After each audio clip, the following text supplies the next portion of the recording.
Hello students, welcome you again in chemistry class and our today's topic is electrochemistry. Actually ये जो topic है ये आपके 12th class में थर्ड चैप्टर है इलेक्ट्रोकेमिस्ट्री, ठीक है, उसे हम ले रहे हैं यहाँ पर। और इस इलेक्ट्रोकेमिस्ट्री के अंदर, ठीक है, हम जिन चीजों के बारे में स्टडी करेंगे, एक तो देखिए दो तरह की चीजों के बारे में स्टडी करेंगे। First electrochemical cell and second electrolytic cell. Okay, और ये चैप्टर ध्यान रखिए बेटा, न्यूमेरिकल्स के पॉइंट ऑफ व्यू से भी काफी इंपॉर्टेंट है, बिकॉज इस चैप्टर में से न्यूमेरिकल्स भी खूब पूछे जाते हैं। ओके, तो हम चलिए स्टार्ट करते हैं इलेक्ट्रोकेमिस्ट्री को। तो सबसे पहले हम जानने की कोशिश करेंगे व्हाट इज इलेक्ट्रोकेमिस्ट्री। इलेक्ट्रोकेमिस्ट्री क्या है? देखिए, electrochemistry is a branch of chemistry. तो अगर हम इसको डिफाइन करना चाहें तो हम कह सकते हैं it's a branch of chemistry. ये केमिस्ट्री की ब्रांच है। It is a branch of chemistry in which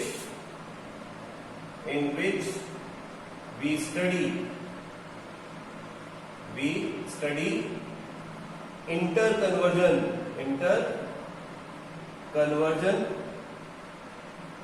interconversion of chemical energy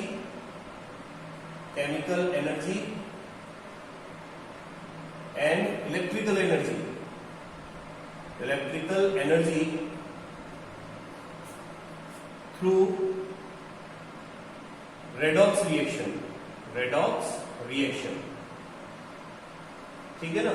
अब इसे समझिए, देखिए रेडॉक्स रिएक्शन की हेल्प से अगर हम देखें कि जो केमिकल एनर्जी इलेक्ट्रिकल एनर्जी में, इलेक्ट्रिकल एनर्जी केमिकल एनर्जी में कन्वर्ट हो रही है, इंटरचेंज हो रही है, तो उसे आप क्या बोलते हैं? दैट इज कॉल्ड, उसकी स्टडी को आप क्या बोलते हैं? That is called electrochemistry. उसे कहा जाता है इलेक्ट्रोकेमिस्ट्री। ओके, तो ये तो बात हुई इलेक्ट्रोकेमिस्ट्री की।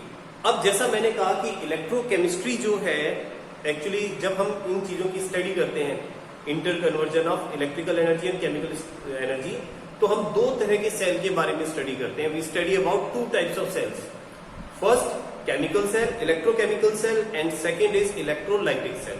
तो चलिए इसके बारे में थोड़ा सा हम और पढ़ लेते हैं। जैसे हमने कहा कि इलेक्ट्रोकेमिस्ट्री जो है, इलेक्ट्रोकेमिस्ट्री जिसे हम केमिस्ट्री की ब्रांच कह रहे हैं, इसके अंदर हम स्टडी दो चीजों की कर रहे हैं, ठीक है। एक तो हम स्टडी कर रहे हैं कि जो केमिकल एनर्जी है उसको इलेक्ट्रिकल में, और एक तो इलेक्ट्रिकल को केमिकल में चेंज किया जाए। तो पहले हम बात कर रहे हैं केमिकल एनर्जी को कन्वर्ट कर रहे हैं इलेक्ट्रिकल एनर्जी में,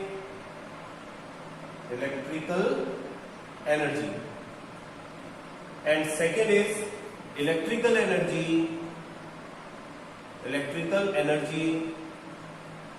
into chemical energy. Okay, so इन दो चीजों की हम स्टडी करते हैं, इलेक्ट्रिकल एनर्जी को केमिकल एनर्जी में और केमिकल एनर्जी को इलेक्ट्रिकल एनर्जी में। इसके लिए जिस डिवाइस का यूज किया जाता है, ध्यान रखना, उन डिवाइसेस को ही हम पढ़ेंगे। Device which are use to change these chemical energy into electrical energy into chemical energy, उन्हें एक पर्टिकुलर नाम दिया जाता है। जैसे यहां अगर हम बात करते हैं केमिकल को इलेक्ट्रिकल में चेंज कर रहे हैं, तो इसको हम किसमें क्या कहते हैं? इसे हम कहते हैं इलेक्ट्रोकेमिकल सेल। ओके, और इसे हम क्या कहते हैं? इलेक्ट्रोलाइटिक सेल, ठीक है। तो ये इन दोनों में डिफरेंस भी है।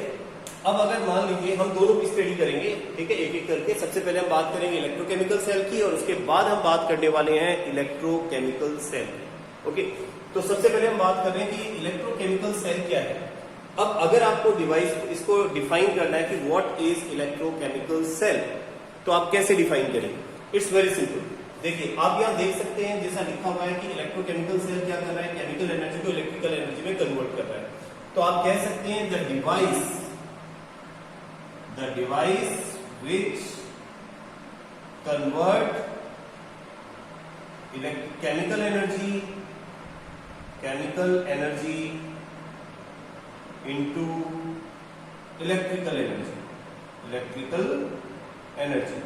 ओके, तो वो डिवाइस जो कि केमिकल एनर्जी को इलेक्ट्रिकल एनर्जी में कन्वर्ट करता है, that is called electrochemical cell. उस डिवाइस को हम क्या कहते हैं? इलेक्ट्रोकेमिकल सेल कहते हैं, ठीक है ना। ओके, अब इलेक्ट्रोलाइटिक सेल को डिफाइन करें तो बिल्कुल सिंपल है, इसी से इसकी डेफिनेशन बन जाएगी। तो अच्छा एक चीज और इसमें मिसिंग है, देखो जैसे अभी मैंने कहा था कि रेडॉक्स रिएक्शन के थ्रू होता है ऐसा कुछ, तो ये भी आप ऐड करेंगे, जैसे device which convert chemical energy into electrical energy through redox reaction. Redox reaction के थ्रू जो चेंज करेगा, ठीक है। और इलेक्ट्रोलाइटिक सेल की अगर हम बात करें तो इलेक्ट्रोलाइटिक सेल किसे कहेंगे, which convert electrical energy into chemical energy through redox reaction, ठीक है, उसे हम बोलेंगे इलेक्ट्रोलाइटिक सेल। लेकिन हम इलेक्ट्रोलाइटिक सेल के बारे में बाद में स्टडी करेंगे इसी चैप्टर में। सबसे पहले हम बात कर रहे हैं इलेक्ट्रोकेमिकल सेल की, ठीक है ना। तो इलेक्ट्रोकेमिकल सेल की डेफिनेशन क्लियर है कि it is a device which convert chemical energy into electrical energy using redox reaction, और through redox reaction उसे हम बोलते हैं इलेक्ट्रोकेमिकल सेल। अब हम बात करेंगे कि जो ये इलेक्ट्रोकेमिकल सेल है, इस इलेक्ट्रोकेमिकल सेल का स्ट्रक्चर कैसा होता है, ठीक है, हाउ इट वर्क्स, ये वर्क कैसे करता है, ठीक है, वो और इसके अंदर कौन कौन से ऑब्जर्वेशन होते हैं जब ये सेल वर्क करता है, तो वो सारी चीजें हम इस चैप्टर के अंदर, इस टॉपिक के अंदर अभी स्टडी करेंगे।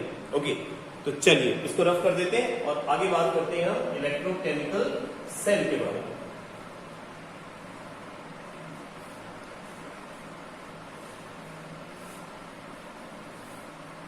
यस, तो हम बात कर रहे थे इलेक्ट्रोकेमिकल सेल के बारे में। तो अभी हमने डेफिनेशन बताई है, इलेक्ट्रोकेमिकल सेल क्या है। इलेक्ट्रोकेमिकल सेल, ठीक है, electrochemical cell is a device which is used to convert chemical energy into electrical energy through redox reaction, ठीक है। तो सबसे पहले हम यह बात करेंगे स्ट्रक्चर, सबसे पहले हम बात करेंगे यहां पर स्ट्रक्चर के बारे में। तो यह स्ट्रक्चर में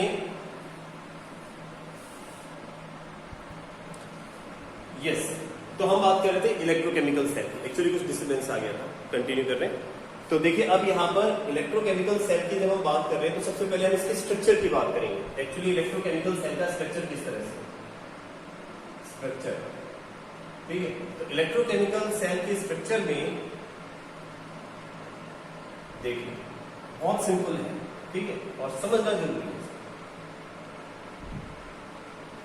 ओके, देखिए हमने यहां पर दो कंटेनर लिए हैं, इसके अंदर एक कंटेनर जो है इसमें हम यहां पर फिल कर देते हैं। ये ध्यान रखना, जो हम इलेक्ट्रोकेमिकल सेल बना रहे हैं वो कौन सा सेल है, जिंक कॉपर सेल, ठीक है ना। ये कोई जरूरी नहीं है कि जिंक और कॉपर से ही बना हो, वो और दूसरे मेटल वाला भी सेल हो सकता है, ठीक है। अभी हम जिंक कॉपर की बात कर रहे हैं। तो आपने देखो एक कंटेनर लिया है, इस कंटेनर में आपने जिंक सल्फेट का एक्वस सॉल्यूशन फिल किया है, ठीक है, and you have another container and in this container you have the solution of copper sulfate, ठीक है, aqueous solution of copper sulfate, and after that we have a electrode, zinc electrode into this zinc sulfate। इस zinc sulfate में हमारे पास में ये electrode है, और again अगर हम बात करें यहाँ पर तो यहाँ हमारे पास में कॉपर का एक इलेक्ट्रोड है, we have a copper electrode into this, okay. अब यहां पर आप देखिए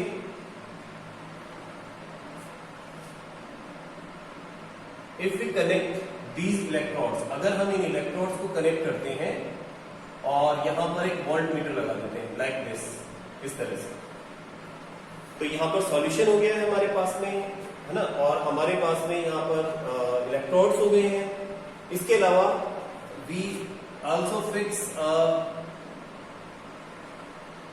inverted U shaped glass tube, हमने यहां पर एक inverted U shaped glass tube लगा दी है। इस ग्लास ट्यूब को आप कहते हैं salt bridge, it is called salt bridge, ये सॉल्ट ब्रिज है। इस सॉल्ट ब्रिज के अंदर आपने फिल कर रखा है KCl, ठीक है, या KNO3, इस तरह से कोई भी इलेक्ट्रोलाइट, इनर्ट इलेक्ट्रोलाइट को इसमें फिल किया हुआ है, और साथ में यहां पर थोड़ा सा आपने इसके साथ सिलिका जेल या जेलेटिन, एक्चुअली जेलेटिन आपने मिक्स कर रखा, यहाँ पर कॉटन वूल लगा रखा है, या कॉटन वूल से या ग्लास वूल से, कॉटन से इसको आपने प्लग किया हुआ है, ठीक है, ताकि यहाँ से जो आपके पास ये मिक्सचर है वो मिक्सचर इसके अंदर सीधा डायरेक्ट नहीं आ जाए। ठीक है, ये सॉल्ट ब्रिज है हमारे पास में। तो हमने जो ये स्ट्रक्चर बनाया है, ये स्ट्रक्चर है हमारे पास में किसका? इलेक्ट्रोकेमिकल सेल का। ओके, अब इस इलेक्ट्रोकेमिकल सेल में थोड़ा सा इंपोर्टेंट बातें और देख लेते हैं कि जैसे इसमें इनकी नेमिंग कैसे करते हैं। देखिए, जो आपको लेफ्ट हैंड साइड को सेल दिया गया, you have a half cell on the left hand side. This half cell contain zinc electrode dipped into zinc sulphate. ठीक है, तो यहां पर एक्चुअली में अगर देखा जाए, इस चीज को समझना रहेगा ध्यान से कि देखो, जिंक और कॉपर, इन दोनों में अगर हम कंपेयर करें कि किसका ऑक्सीडेशन पोटेंशियल ग्रेटर है, विच हैज ग्रेटर ऑक्सीडेशन पोटेंशियल, तो ध्यान रखना zinc has greater oxidation potential. तो जब हम जिंक को उसी के सॉल्यूशन में, एक्वस सॉल्यूशन के अंदर डिप करते हैं और इसका ऑक्सीडेशन पोटेंशियल ज्यादा है, तो दैट मीन्स इसकी इलेक्ट्रॉन रिलीज करने की टेंडेंसी ज्यादा है। ध्यान रखना, ये आप 11th स्टैंडर्ड में पढ़ चुके हैं, ऑक्सीडेशन पोटेंशियल क्या होता है, रिडक्शन पोटेंशियल क्या होता है, हम इसके बारे में और आगे भी पढ़ेंगे। लेकिन अभी आप ये समझ लें कि जिस इलेक्ट्रोड का ऑक्सीडेशन पोटेंशियल ग्रेटर है ना, electrode which has greater oxidation potential has greater tendency to release electron, तो उसमें इलेक्ट्रॉन रिलीज करने की टेंडेंसी ज्यादा होती है। तो यहां पर जिंक में इलेक्ट्रॉन रिलीज करने की टेंडेंसी ज्यादा है, और नेचुरल है इलेक्ट्रॉन को रिलीज करना ऑक्सीडेशन कहलाता है ना, releasing of electron is called oxidation. तो यहां पर जो होगी रिएक्शन वो कुछ इस तरह से होगी। जिंक, ठीक है, जो सॉलिड फॉर्म में है, ये इलेक्ट्रॉन रिलीज करके it will change into Zn2+ ion after releasing 2 electrons. ठीक है, 2 इलेक्ट्रॉन रिलीज करके ये Zn2+ आयन में कन्वर्ट हो जाएगा। अब इसके बाद में ध्यान रखें, ये जो रिएक्शन है ये ऑक्सीडेशन हो रहा है यहाँ पर। अब क्योंकि ऑक्सीडेशन इस हाफ सेल में हो रहा है, तो इसे आप क्या बोलेंगे? Oxidation half cell. ठीक है, it is called oxidation half cell, इसको ऑक्सीडेशन हाफ सेल कहा जाता है। इसके बाद में राइट हैंड साइड को आ जाए, तो राइट हैंड साइड को आप देखिए, यहां पर हमारे पास में जो है ये है copper electrode dipped into copper sulphate solution. और मैंने कहा कि कॉपर में ऑक्सीडेशन पोटेंशियल कम है, लेकिन एक चीज और ध्यान रखें, जिंक के कंपैरिजन में कॉपर का जो रिडक्शन पोटेंशियल है वो ग्रेटर है।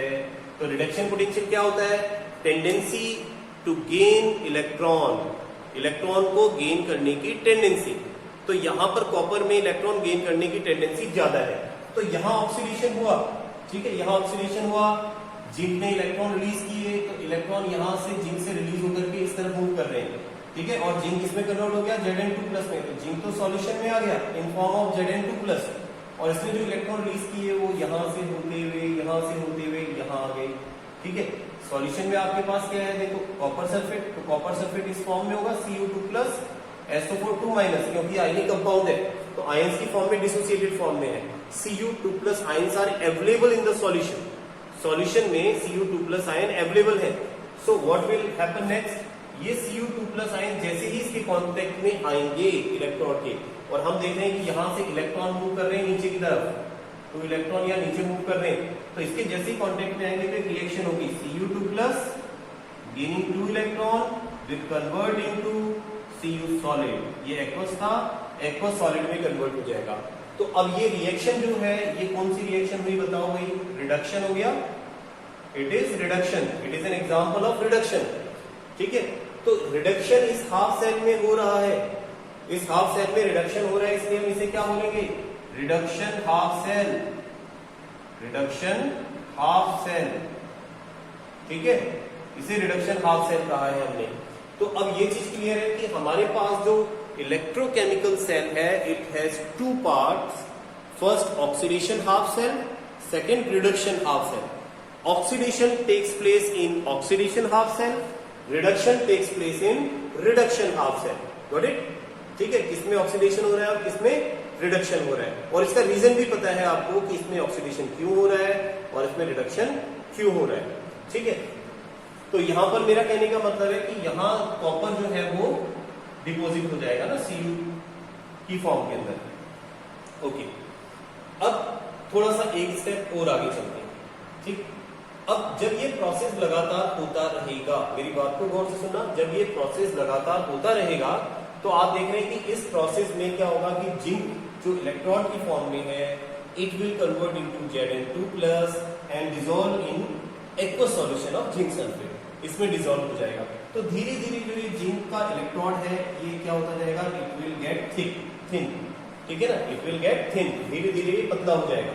While the other electrode which is made up of copper, it will deposit copper over it, इसके ऊपर कॉपर डिपॉजिट हो जाएगा and it will become thick, और ये मोटा हो जाएगा, ठीक है ना, its weight will increase, इसका वेट इंक्रीज हो जाएगा क्योंकि यहाँ पर कॉपर का डिपोजिशन हो रहा है, ठीक है। दूसरी बात गौर से सुनना, दूसरी बात ये है कि जब ये Zn2+ आयन यहाँ पर आएगा, ठीक है, तो इसमें Zn2+ की कंसंट्रेशन टाइम के साथ साथ इंक्रीज होती जाएगी ना, बहुत इंपॉर्टेंट पॉइंट है, अभी आगे काम आने वाला है, ध्यान रखें कि Zn2+ जब डिसॉल्व होकर के इस सॉल्यूशन में आता जाएगा तो सॉल्यूशन में Zn2+ की कंसंट्रेशन इंक्रीज होती जाएगी, इसको याद रखना, अभी पूछूंगा मैं।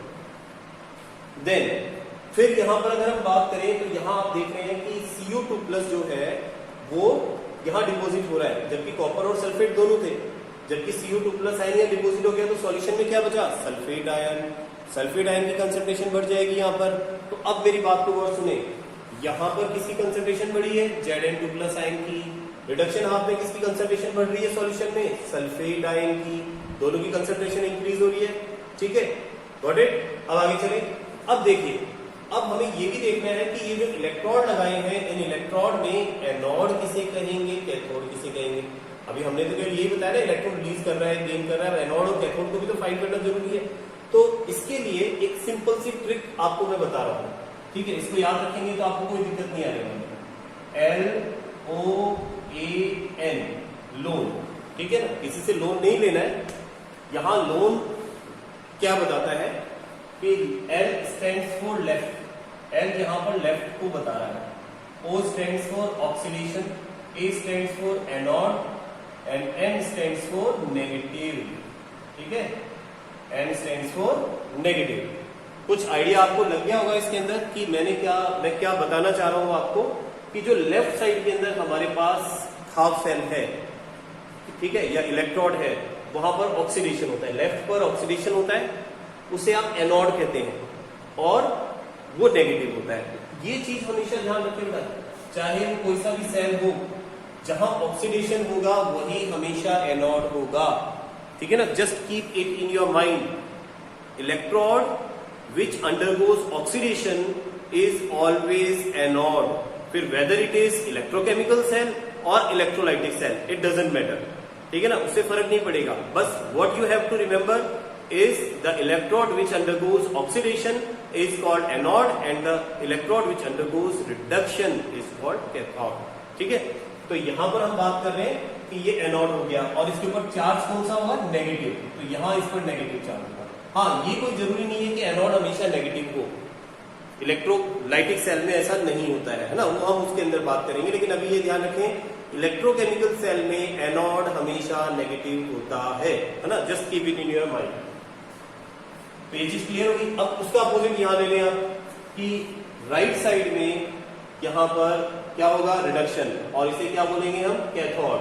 कैथोड पर चार्ज कौन सा होता है, पॉजिटिव, ये कैथोड है आपके पास, कैथोड है, और ये आपके पास एनोड है। तो इसका मतलब ये जो रिएक्शन हुई थी, ये रिएक्शन किस पर हो रही थी, इसको हम लिख सकते हैं ना, रिएक्शन एट एनोड, एनोड पर होने वाली रिएक्शन है ये, ठीक है, और ये रिएक्शन किस पर हुई है, इसे हम लिख सकते हैं रिएक्शन एट कैथोड, ये कैथोड पर होने वाली रिएक्शन है ना, क्योंकि यहाँ पर इलेक्ट्रॉन को गेन किया जा रहा है और इस पूरे का अपन कैथोड का है, ठीक। तो ये चीज क्लियर होगी आपको कि एनोड किसे कहेंगे, कैथोड किसे कहेंगे। एनोड में अब देखो, एनोड वाले पार्ट में या ऑक्सीडेशन हाफ सेल में जिंक की कंसंट्रेशन बढ़ गई है और इसमें सल्फेट की कंसंट्रेशन बढ़ गई है। अब एक स्टेप और आगे चलते हैं।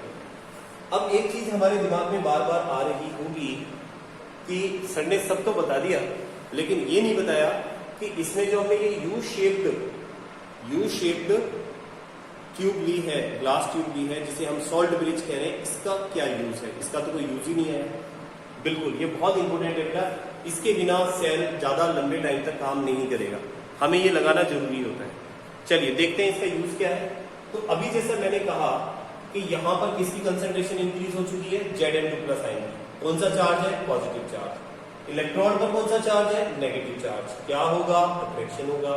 ठीक है, तो जिंक आयन Zn2+ आयन जो है, जो पॉजिटिव है, उस नेगेटिव इलेक्ट्रॉन की तरफ अट्रैक्ट होंगे और यहां पर एक्यूमुलेट होना स्टार्ट कर देंगे। ठीक है ना, स्टार्ट कर देंगे। और जब यहाँ एक्यूमुलेट होंगे, सॉरी यहाँ पॉजिटिव चार्ज है, ये एक्यूमुलेट हो जाएंगे और जब ये यहाँ एक्यूमुलेट होंगे तो एक बार बताएं कि ये पॉजिटिव चार्ज आयंस और ये नेगेटिव इलेक्ट्रॉन न्यूट्रल नहीं हो जाएगा, बिल्कुल हो जाएगा, न्यूट्रल हो जाएगा। सिमिलरली यहाँ पर देखिए आप, इस पर पॉजिटिव चार्ज है और ये सल्फेट आयन की कंसंट्रेशन बढ़ गई है जो कि नेगेटिवली चार्ज है, तो क्या होगा, ये सल्फेट आयन जो नेगेटिवली चार्ज है ये इसके चारों में एक्यूमुलेट हो जाएंगे। नेचुरल है भाई, अपोजिट चार्ज है, अट्रैक्ट तो होगा ही, तो ये अट्रैक्ट होकर के इसके चारों तरफ लाइक दिस, इस तरह से एक्यूमुलेट हो जाएगा, तो ये भी न्यूट्रल हो जाएगा। अब आपको पता है कि इसमें करंट का फ्लो क्यों हो रहा था, क्योंकि इन दोनों के पोटेंशियल में डिफरेंस था। ठीक है ना, दोनों के इलेक्ट्रोड पोटेंशियल में डिफरेंस था।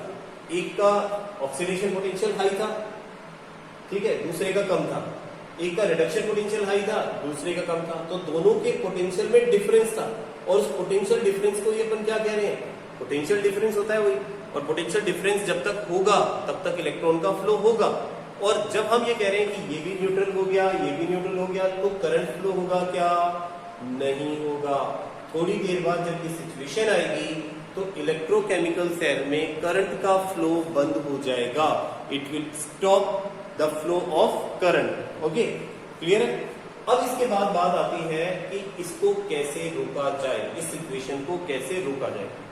अब यहां रोल आता है किसका, सॉल्ट ब्रिज का। कि सॉल्ट ब्रिज बताता है कि किस तरह से इसके अंदर अब क्या करना है, करंट का फ्लो करना है। चलिए देखते हैं। तो एक्चुअली होगा क्या, अभी जैसे मैंने कहा ये न्यूट्रल हो रहा है, अब सॉल्ट ब्रिज का क्या रोल है। सॉल्ट ब्रिज में हमारे पास इनर्ट इलेक्ट्रोलाइट है, ठीक है, KCl और KNO3, इनमें से कोई भी एक ले सकते हो इनर्ट इलेक्ट्रोलाइट में।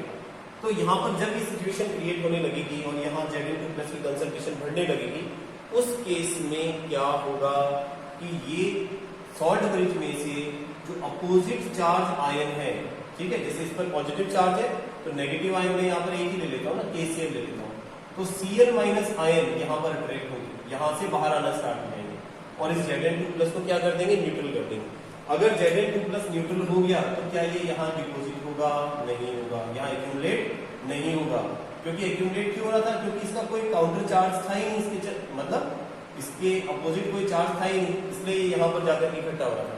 अब जब यहाँ से Cl- आयन आ रहे हैं, ठीक है, तो इस Zn2+ को न्यूट्रल कर देंगे, तो एक्सिस में जो Zn2+ है वो यहाँ पर एक्यूमुलेट नहीं होगा। सिमिलरली जो K+ आयन है हमारे पास, ठीक है ना, जो K+ आयन है, K+ आयन, ये K+ आयन क्या होगा, यहाँ नीचे आएगा, यहाँ सल्फेट की कंसंट्रेशन बढ़ रही थी नेगेटिव आयन की, तो जब ये पॉजिटिव आयन यहाँ आएगा तो इस नेगेटिव आयन को क्या कर देगा, न्यूट्रल कर देगा, तो इसकी कंसंट्रेशन को क्या कर देगा, मेंटेन करके रखेगा। तो ये लो, तो यहाँ पर नेगेटिव का डिपोजिशन नहीं होगा। तो वो जो सिचुएशन क्रिएट हो रही थी, ठीक है ना, वो जो सिचुएशन क्रिएट हो रही थी जिसकी वजह से ये न्यूट्रल हो रहा था वो रुक जाएगी, ठीक है, और इसके अंदर करंट का फ्लो होता रहेगा, कंटिन्यूसली होता रहेगा।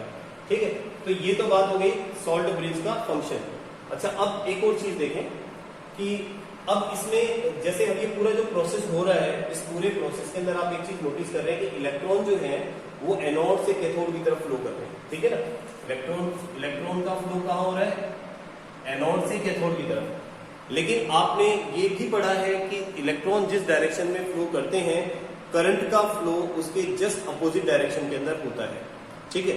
तो यहाँ पर इलेक्ट्रॉन का फ्लो जो है, it will flow from cathode to, current का flow sorry, cathode to anode, तो करंट इस डायरेक्शन के अंदर फ्लो करेगा, ठीक है ना, करंट की डायरेक्शन ये हो जाएगी।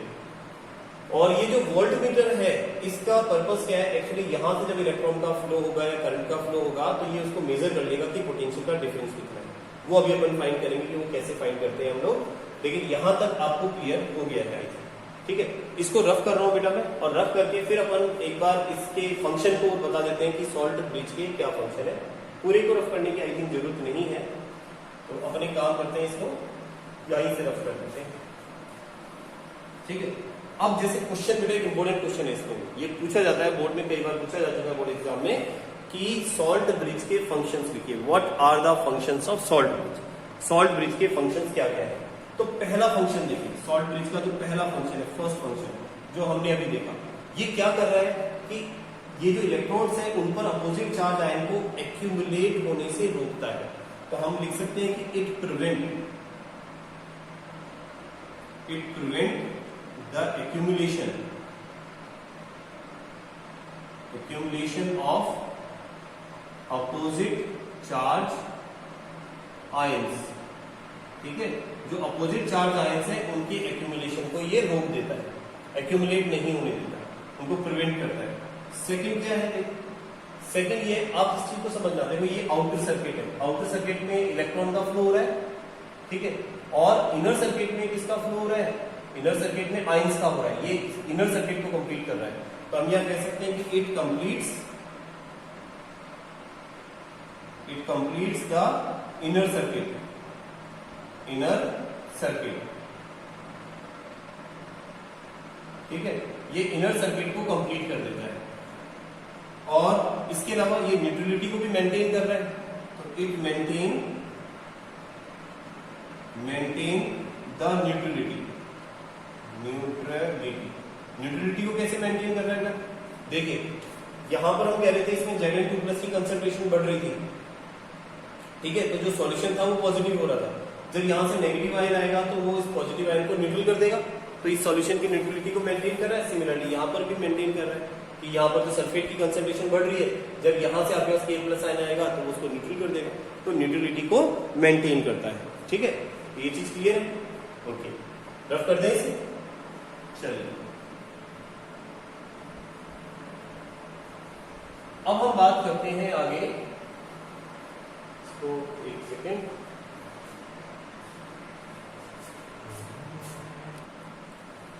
चलिए अब देखते हैं हम ओवरऑल सेल रिएक्शन, ठीक है, इसकी ओवरऑल सेल रिएक्शन किस तरह से होती है और ये कैसे रेडॉक्स रिएक्शन है, ये भी चीज देखते हैं, ठीक है। तो हम बात करते हैं ओवरऑल सेल रिएक्शन।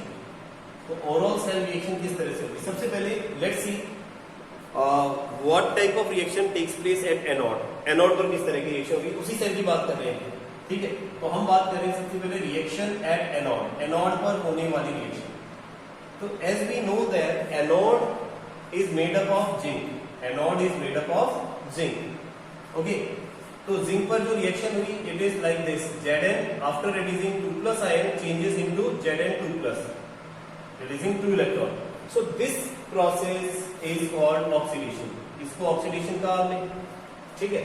नेक्स्ट, जब ये 2 इलेक्ट्रॉन रिलीज कर रहा है, at the same time Cu2+ ion present in aqueous form in reduction half cell, gaining 2 electrons, it will change into Cu solid, ये Cu सॉलिड में कन्वर्ट हो जाएगा, ठीक है। और ये क्योंकि इलेक्ट्रॉन को गेन कर रहा है, that's why it is called reduction, इसे हम रिडक्शन कहते हैं, ठीक है। अब हम इसकी ओवरऑल रिएक्शन लिखते हैं। ओवरऑल रिएक्शन में इन दोनों का एडिशन करेंगे आप, इलेक्ट्रॉन से इलेक्ट्रॉन को कैंसिल कर देंगे।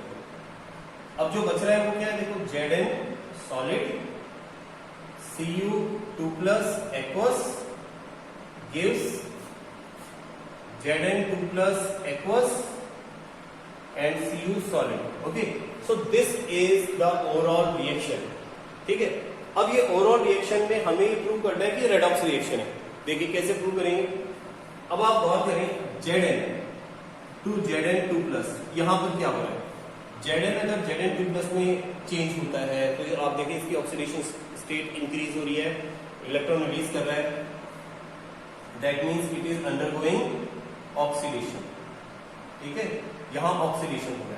सिमिलरली आप इसको ऑब्जर्व करें, Cu2+ after gaining 2 electron changes into Cu, it is undergoing reduction, और इस पर क्या हो रहा है, रिडक्शन हो रहा है, ठीक है। तो आप देखो एक ही रिएक्शन में, ठीक है, in a same reaction at the same time oxidation and reduction taking place, so that's why this is the example of redox reaction. इसलिए इसका एग्जांपल है, रेडॉक्स रिएक्शन का एग्जांपल है। और यहां पर आप देखिए इसमें, क्योंकि रेडॉक्स ऑक्सीडेशन और रिडक्शन एक साथ हो रहे हैं, तो इसलिए हम इसे क्या लिख सकते हैं, दैट इज रेडॉक्स रिएक्शन, ठीक है। तो अब एक चीज तो बिल्कुल क्लियर है कि जो हमारे पास इलेक्ट्रोकेमिकल सेल में ये रिएक्शन हुई थी, ठीक है ना, ये रिएक्शन एक रेडॉक्स रिएक्शन का एग्जाम्पल है।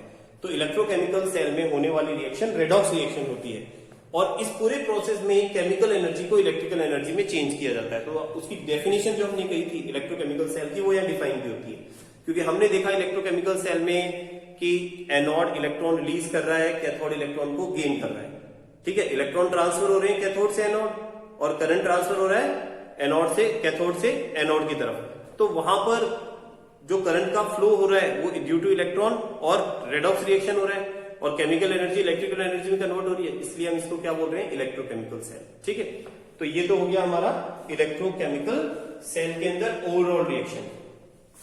चलिए एक स्टेप और आगे चलते हैं, इसको रफ कर दें। देखिए नेक्स्ट हम देखते हैं कि पोटेंशियल डिफरेंस किसको कहा जाता है। ठीक है, पोटेंशियल डिफरेंस किसे कहा जाता है। तो देखिए पोटेंशियल डिफरेंस को और अच्छी तरह से समझने के लिए थोड़ा सा हमें इसका बेसिक समझना पड़ेगा। तो इसको समझने से पहले मैं आपको समझाना चाहूंगा कि एक तो ऑक्सीडेशन पोटेंशियल क्या है।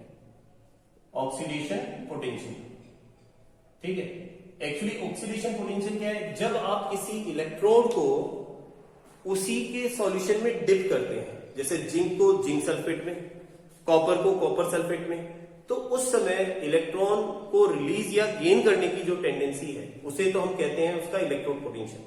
लेकिन अगर हम बात करें ऑक्सीडेशन पोटेंशियल की तो केवल इलेक्ट्रॉन को रिलीज करने की टेंडेंसी होती है। ध्यान रखिए, इसको आप ऐसे करें, इसको ऑक्सीडेशन पोटेंशियल से नहीं, आप इलेक्ट्रोड पोटेंशियल से स्टार्ट करते हैं। देखिए इलेक्ट्रोड पोटेंशियल किसे कहते हैं, तो हम देख रहे हैं कि व्हाट इज इलेक्ट्रोड पोटेंशियल। तो इलेक्ट्रोड पोटेंशियल है टेंडेंसी टू रिलीज और गेन इलेक्ट्रॉन। ठीक है ना, इलेक्ट्रॉन को रिलीज या गेन करने की जो टेंडेंसी है उसी को हम क्या बोलते हैं, इलेक्ट्रोड पोटेंशियल। इसके आगे ये भी है, when an electrode is dipped into its solution, जब इलेक्ट्रोड को उसके सॉल्यूशन में डिप किया जाए। अब इसे हम दो पार्ट्स में डिवाइड करते हैं। देखिए पहला है ऑक्सीडेशन पोटेंशियल और सेकंड है reduction potential.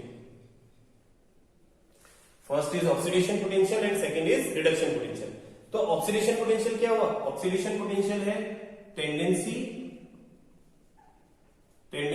Of an electrode to release electron, ठीक है, when it is dipped into its solution. और यहां पर क्या है, टेंडेंसी टू गेन इलेक्ट्रॉन। ठीक है, इलेक्ट्रॉन को गेन करने की टेंडेंसी इलेक्ट्रोड की, तो उसको हम रिडक्शन पोटेंशियल कहते हैं। दूसरी बात देखिए, जो ध्यान रखें कि जो ऑक्सीडेशन पोटेंशियल है उसको एक्सप्रेस करने का तरीका क्या है, समझते हैं गौर से। जैसे मान लीजिए आपके पास में कोई मेटल है, ठीक है, और इस मेटल में ऑक्सीडेशन हो रहा है, तो आप यूं ही तो लिखेंगे Mn+ और n इलेक्ट्रॉन। मतलब मेटल जो सॉलिड फॉर्म में था इसने n नंबर ऑफ इलेक्ट्रॉन को लूज करके Mn+ एक्वस में कन्वर्ट हो गया है, यानी यहां ऑक्सीडेशन हो रहा है। तो इसका पोटेंशियल कैसे शो करेंगे,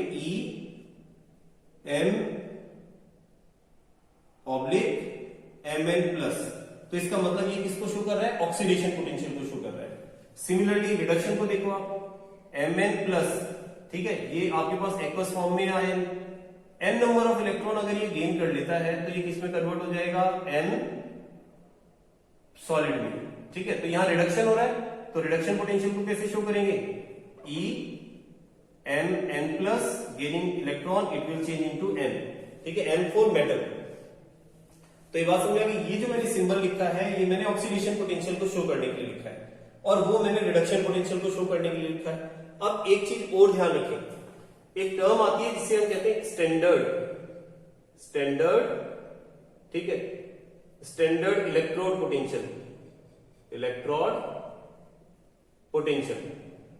तो ये जो स्टैंडर्ड इलेक्ट्रोड पोटेंशियल होता है, ध्यान रखना बेटा, स्टैंडर्ड टर्म आ गई है। तो ये किस कंडीशन में देखा जाता है, ये देखा जाता है कि जब टेम्परेचर जो है, ठीक है, ये तो वो 25 डिग्री सेल्सियस, ठीक है, और आपके पास में जो कंसंट्रेशन है कंसंट्रेशन जो है वो हो आपके पास में 1m, ठीक है, और प्रेशर जो है ठीक है, प्रेशर जो है वो हो 1 atm। तो इस कंडीशन में ध्यान रखना, इस कंडीशन में जो आप इलेक्ट्रोड पोटेंशियल देखते हैं उस इलेक्ट्रोड पोटेंशियल को आप क्या कहते हैं, उसे कहते हैं स्टैंडर्ड इलेक्ट्रोड पोटेंशियल। तो स्टैंडर्ड जैसे इलेक्ट्रोड पोटेंशियल तो ये हो गए, ये ऑक्सीडेशन पोटेंशियल और ये रिडक्शन पोटेंशियल। लेकिन अगर ये स्टैंडर्ड कंडीशन में है, ठीक है ना, स्टैंडर्ड कंडीशन में है, तो इसे कैसे शो करेंगे, ऑक्सीडेशन पोटेंशियल को देखो, तो इसको मैं लिख रहा हूं स्टैंडर्ड ऑक्सीडेशन पोटेंशियल। इसको शो करेंगे E नॉट Mn M और Mn प्लस, ठीक है ना, ये नॉट लगा दिया, that means standard oxidation potential condition में। और अगर हम देखते हैं स्टैंडर्ड रिडक्शन पोटेंशियल, तो इसके लिए सिंबल क्या आएगा, इसके लिए आएगा E not Mn plus M।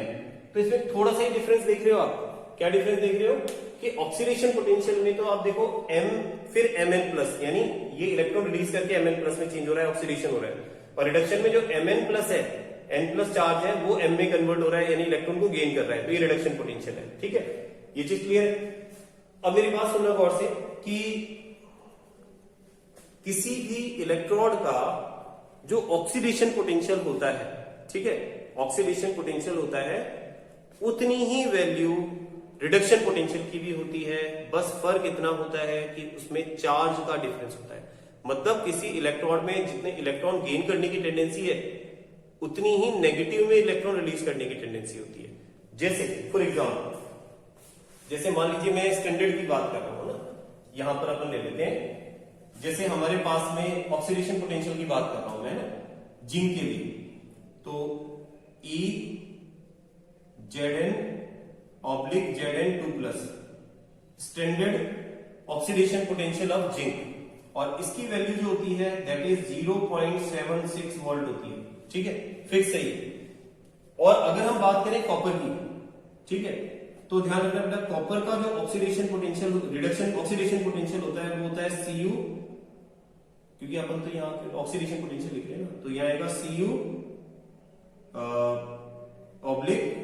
Cu/Cu2+, और इसकी वैल्यू होती है माइनस में 0.34 वोल्ट, ठीक है। तो दोनों में क्या डिफरेंस दिख रहा है आपको, देखो कि इसका ऑक्सीडेशन पोटेंशियल पॉजिटिव है और इसका ऑक्सीडेशन पोटेंशियल नेगेटिव है, तो यानी जिसमें पॉजिटिव वैल्यू आ रही है उसकी ऑक्सीडेशन पोटेंशियल हाई है, इलेक्ट्रॉन रिलीज करने की टेंडेंसी हाई है। और यही रीजन था कि इलेक्ट्रोकेमिकल सेल में इलेक्ट्रॉन कौन रिलीज कर रहा था, जिंक रिलीज कर रहा था, क्योंकि जिंक की ये वैल्यू जो है ना, oxidation potential electron releasing tendency, ये हाई है, ठीक है, जबकि कॉपर की नेगेटिव में है, तो कैसे रिलीज करेगा।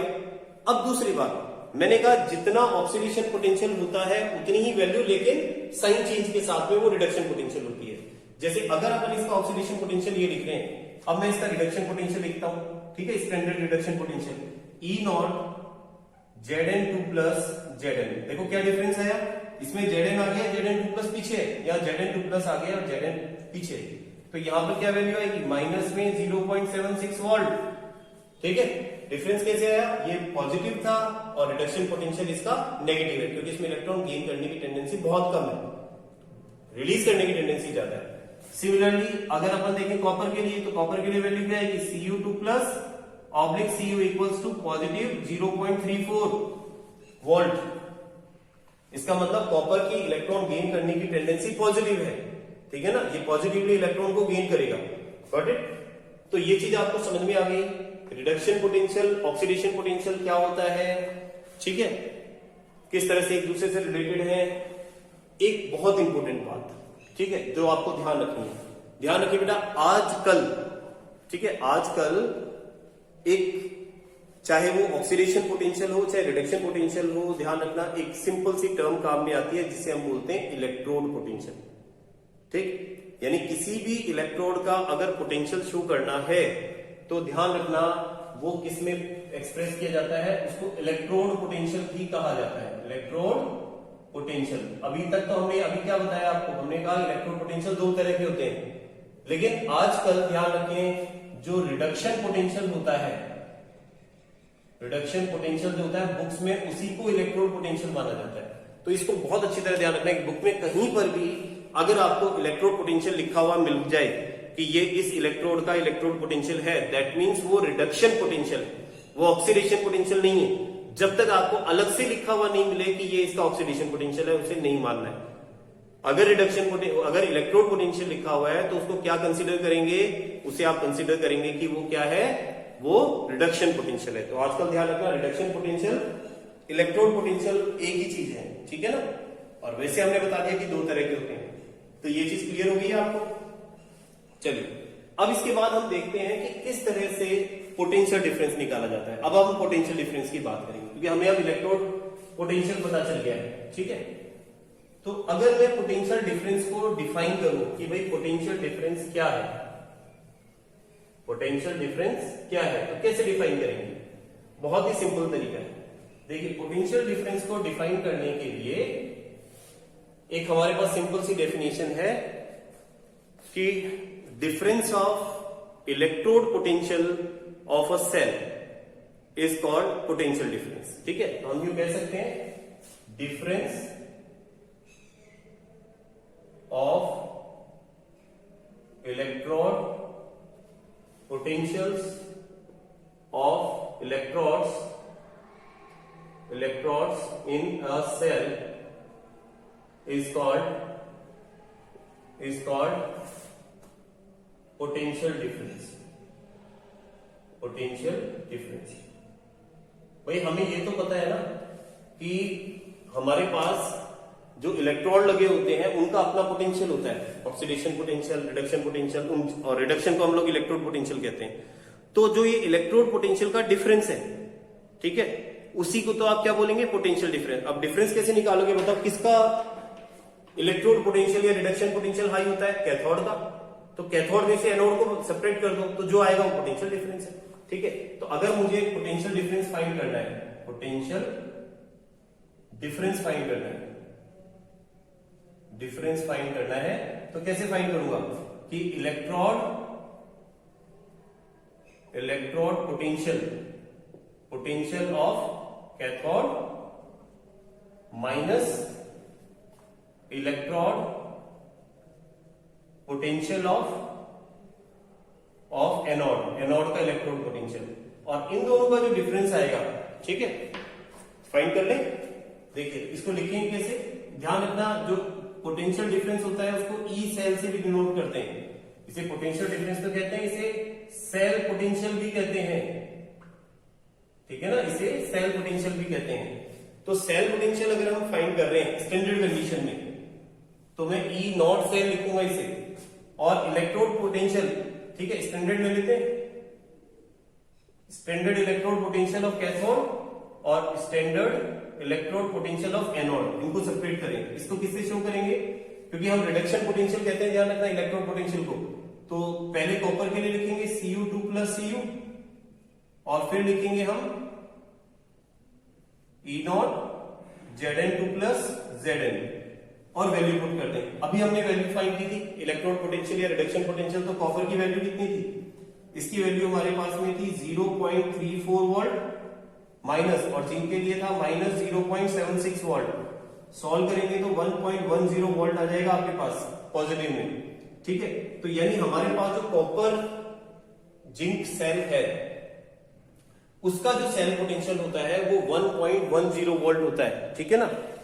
लेकिन ध्यान रखना ये आइडियल वैल्यू है, ठीक है ना, और आइडियल हम लोग जो एक्सपेरिमेंट करते हैं वो आइडियल कंडीशंस नहीं होती हैं, तो वहां उसकी वैल्यू आपके पास 1.10 से हमेशा कम ही आएगी, ठीक है ना, 1.10 से कम ही आएगी, 1.10 नहीं आती है, ठीक है। लेकिन अगर हम कैलकुलेटेड फॉर्म में देखते हैं तो वो हमारे पास यही वैल्यू आएगी। तो ये हमारे पास जिंक कॉपर सेल का इलेक्ट्रोड पोटेंशियल, ठीक है, क्लियर है ना।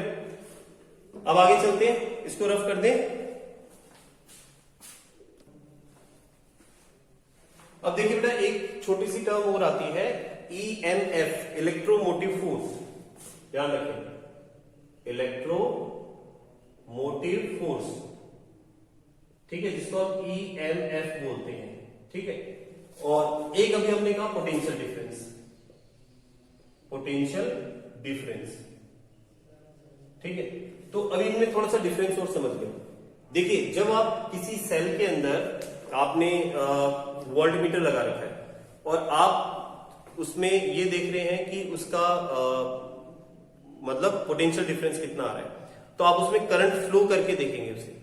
जब तक करंट फ्लो नहीं होगा वोल्ट मीटर में रीडिंग नहीं आएगी, ठीक है। तो जब करंट फ्लो होगा वोल्ट मीटर रीड करेगा तो जो वैल्यू आएगी, ध्यान रखना, वो वैल्यू आपके पास में क्या होती है, वो वैल्यू पोटेंशियल डिफरेंस होती है, ठीक है। वो वैल्यू क्या होती है, पोटेंशियल डिफरेंस होती है।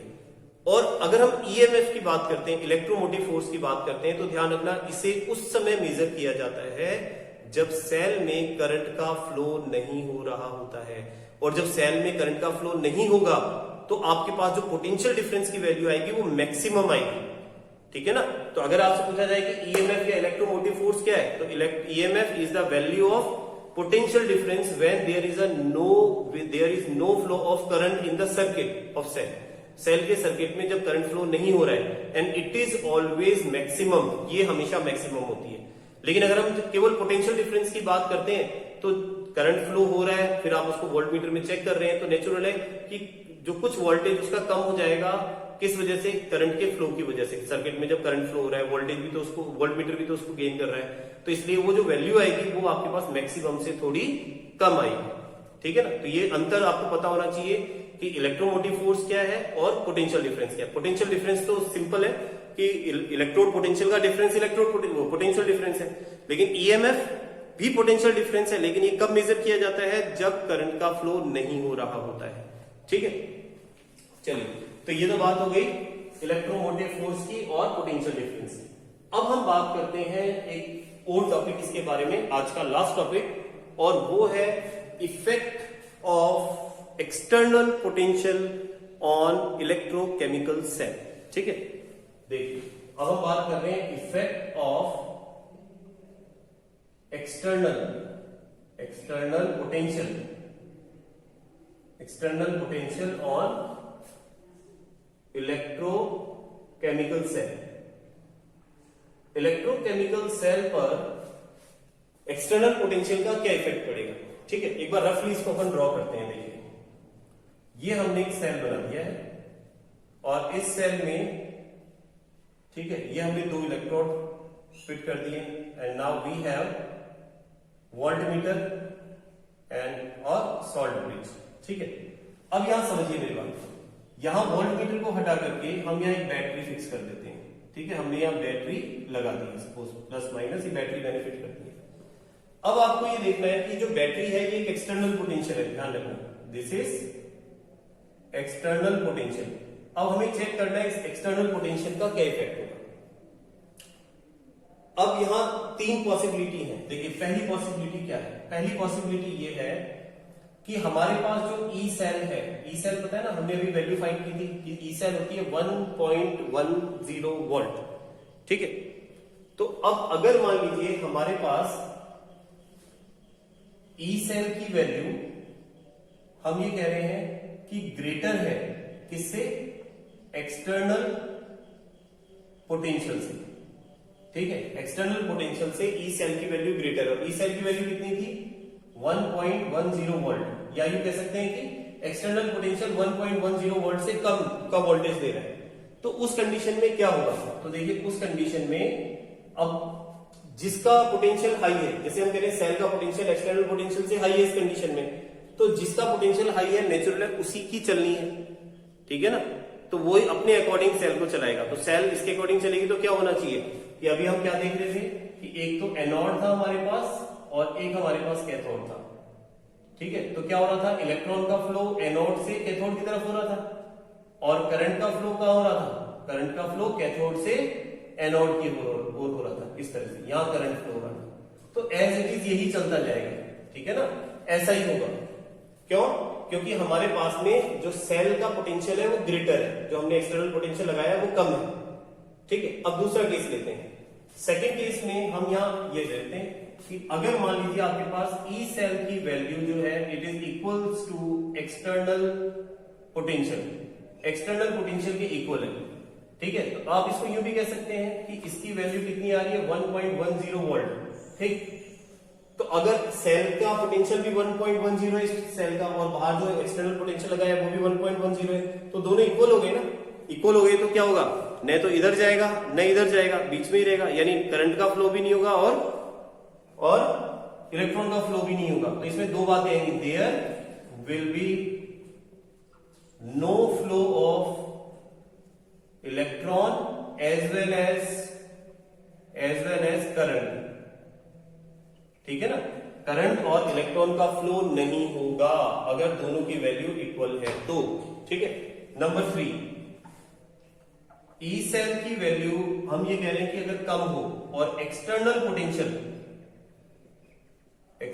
पोटेंशियल जो है पोटेंशियल इसकी वैल्यू ग्रेटर है, तो उस केस में क्या होना चाहिए? उस केस में हम ये कह सकते हैं एक्सटर्नल पोटेंशियल ग्रेटर है तो यानी इसकी चलनी है। ठीक है, तो क्या होगा कि ये अपने अकॉर्डिंग सेल को करेगा और इसके पूरे प्रोसेस को रिवर्स कर देगा। तो रिवर्स कैसे करेगा कि हम अभी तक तो देख रहे थे कि एनोड से कैथोड की तरफ इलेक्ट्रॉन का फ्लो होता है, लेकिन अब उल्टा हो जाएगा, इलेक्ट्रॉन कैथोड से एनोड की तरफ आएंगे। और अब तक हम देख रहे थे कि करंट का फ्लो जो है वो कहां से कहां हो रहा था, करंट का फ्लो कैथोड से एनोड की ओर, और अब हो जाएगा कहां, एनोड से कैथोड की ओर करंट का फ्लो हो जाएगा। ठीक है, और इस प्रोसेस के अंदर ध्यान रखना, जो उसके अंदर सेल के अंदर इलेक्ट्रोड के साथ हो रहा था वो भी अपोजिट हो जाएगा। जैसे हमने यहां देखा था कि जब ई सेल ग्रेटर है तो आपके पास जिंक जो है वो मेल्ट होता जाता है और डिसॉल्व होता जाता है और कॉपर के ऊपर कॉपर का डिपोजिशन होता जाता है, इट विल गेट थिक। ठीक है, जबकि यहां पर अगर ई सेल की वैल्यू कम है, एक्सटर्नल पोटेंशियल ज्यादा है, तो उसका उल्टा होगा, जिंक जो है वो थिक होता जाएगा और कॉपर थिन होता जाएगा। ठीक है, तो ये एक्सटर्नल पोटेंशियल का इफेक्ट है, ये कई बार एग्जाम में पूछ लिया जाता है, तो ये चीज भी आपको ध्यान में रखनी है। ठीक है, तो आज के वीडियो में अपन इतना ही। नेक्स्ट वीडियो के अंदर हम बात करेंगे इससे आगे वाले टॉपिक के बारे में, जैसे हाइड्रोजन इलेक्ट्रोड किसे कहते हैं। ठीक है, और हाइड्रोजन इलेक्ट्रोड की हेल्प से अपन किस तरह से एक सिंगल इलेक्ट्रोड का पोटेंशियल फाइंड कर सकते हैं, तो वो सारी बातें अपन देखेंगे नेक्स्ट वीडियो के अंदर, कुछ न्यूमेरिकल भी सॉल्व।